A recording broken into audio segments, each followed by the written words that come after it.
நம்ம கூச்சப்படுறோம் அப்படின்னு வச்சுக்கோங்களேன். ஒரு மேடையேறதுக்கு கூச்சப்படுறோம், அல்லது ஒரு நம்ம திறமையை வெளிப்படுத்துறதுக்கு கூச்சப்படுறோம் அப்படின்னா, கூச்சம் ஏன் வருது அப்படின்னா, நம்ம வந்து சில இழிவான செயல்களை நம்ம செய்கிறோம். ஒரு இழிவான மனப்பான்மை தான் கூச்சத்துக்கு காரணமாக இருக்குது. நேர்மை இல்லாமல் இருப்போம், அல்லது சோம்பேறியாக இருப்போம், நேர்மை இல்லாமல், உணவு கட்டுப்பாடு இல்லாமல் இருப்போம், உணவில் கண்ட உணவுகளையும் சாப்பிடுவோம், நம்ம உடம்புக்கு தீங்கு தருகிற உணவுகளையும் நம்ம சாப்பிடுவோம், அதனாலேயும் கூச்சம் வரும்.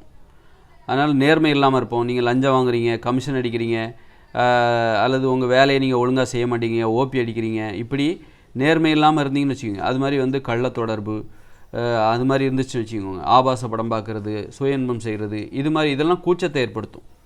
அதனால் கூச்ச சுபாவங்கிறது வந்து ஏன் மக்கள் கூச்சப்படுறாங்க, திறமைகளை வெளிப்படுத்துறதுக்கு ஏன் கூச்சப்படுறாங்க? இன்றைக்கி வேடிக்கை பார்க்குறவங்களா தான் நிறைய பேர் இருக்காங்க. ஆனால் திறமையை வெளிப்படுத்துறதுக்கு கூச்சப்படுறாங்க நிறைய பேர். அப்படின்னா காரணம் என்னது? கூச்சப்படுற மாதிரியான அவங்ககிட்ட ஒரு கூச்ச சுபாவம் இருக்குன்னா, கூச்சப்படுற மாதிரியான செயல்களை அவங்க செய்கிறாங்க. ஒரு கூச்சப்படுகிற வேலைகளை அவர்கள் செய்கிறார்கள். கூச்சப்படுகிற ஒரு மனப்பான்மை, ஒரு செயல்களை அவங்க செய்கிறாங்கன்னு அர்த்தம். அதாவது நேர்மை. அப்போ கூச்சத்தை நம்ம விளக்கணும் அப்படின்னா நேர்மையாக இருந்தாலே முடியும். நேர்மையாக இருக்கணும், இந்த உறவுகளுக்கு உண்மையாக இருக்கணும். ஒரு கணவன் மனைவியாக அந்த மனைவி அவங்களுக்குள்ள உண்மையாக இருக்கணும், பழகிறவங்ககிட்ட உண்மையாக இருக்கணும், நண்பர்கள்ட்ட உண்மையாக இருக்கணும், பண விஷயத்தில் ரொம்ப நேர்மையாக இருக்கணும். அப்புறம் உணவில் நேர்மையாக இருக்கணும். உங்கள் உடம்புக்கு நன்மை செய்கிற உணவுகளை சாப்பிட்றது தான் உணவில் நேர்மையாக இருப்பது என்று பொருள்படும். அந்த மாதிரி உணவில் நாம் நேர்மையாக இருக்கணும். இப்படி நேர்மையாக இருந்துட்டாலே, பிறருக்கு துன்பம் தராமல் நம்ம நேர்மையாக இருந்துட்டாலே நமக்கு கூச்சம் போயிடும். பிறரை சந்தோஷப்படுத்தணும்னு நினைக்கணும். பிறரை சந்தோஷப்படுத்தும் போது நமக்கு கூச்சம், அப்போ அதுக்கு தடையாக இருக்கிறது இது கூச்சம் தான். அப்போ கூச்சத்தை இழக்கும்போது பிறரை சந்தோஷப்படுத்துகிற மாதிரி, மற்றவங்க சிரிக்கிற மாதிரி, மற்றவங்கள சிரிக்க வைக்கணும்.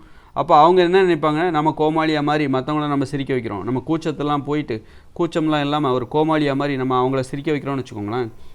அப்போ அவங்க கூட சந்தோஷப்படுவாங்க. ஆக நம்மளை சிரிக்க வைக்கிறக்கா அவர் கோமாளியாக மாறுறாரு அப்படிங்கும்போது அந்த கோமாளியாக மாறுறதுக்கு நம்ம வந்து ஏற்கனவே நம்ம கூச்சப்பட்டிருப்போம். அதனால் கூச்சங்கிறது எதனால் ஏற்படுதுன்னா, நீங்கள் நேர்மையாக இருந்தால் மட்டும்தான் கூச்சத்தை வந்து தவிர்க்க முடியும்.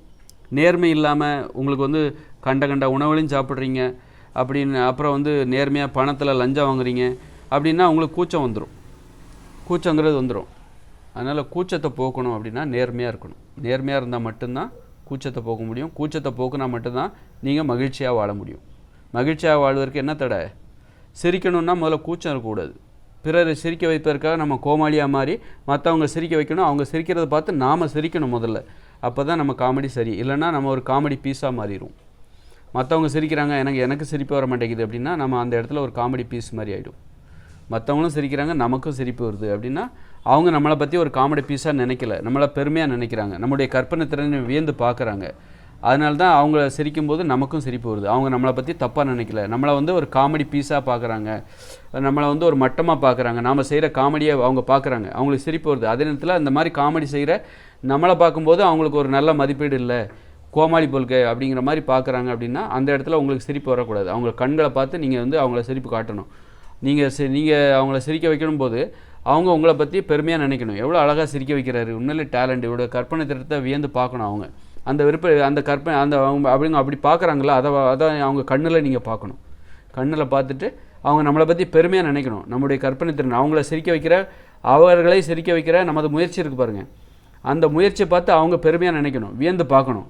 என்னமா ஒருத்தரை சிரிக்க வைக்கிறாரு, அப்போ இதெல்லாம் நமக்கு ஒரு சிரிப்பை, அப்போ தான் நமக்கு அது சிரிப்பு வரும். அதனால் மற்றவங்க சிரிக்கிறத பார்த்துட்டு நம்ம சிரிக்கணும். அதே நேரத்தில் அவர்களை சிரிக்க வைக்கும்போது அவங்க நம்மளை பற்றி என்ன நினைக்கிறாங்க, ஒரு முட்டாளாக நினச்சிடக்கூடாது, ஒரு கோமாளியாக ஒரு காமெடி பீஸ் மாதிரிலாம் நினச்சிடக்கூடாது. சிரிக்க வைக்கிறது எவ்வளோ கஷ்டம், அந்த சிரிப்போட அருமை தெரிஞ்சவங்கள போய் சிரிக்க வைக்கணும். அதனால் நம்ம வந்து ஒரு கூச்சம் தான் நமக்கு எல்லா இதுக்கும் தடையாக இருக்குது.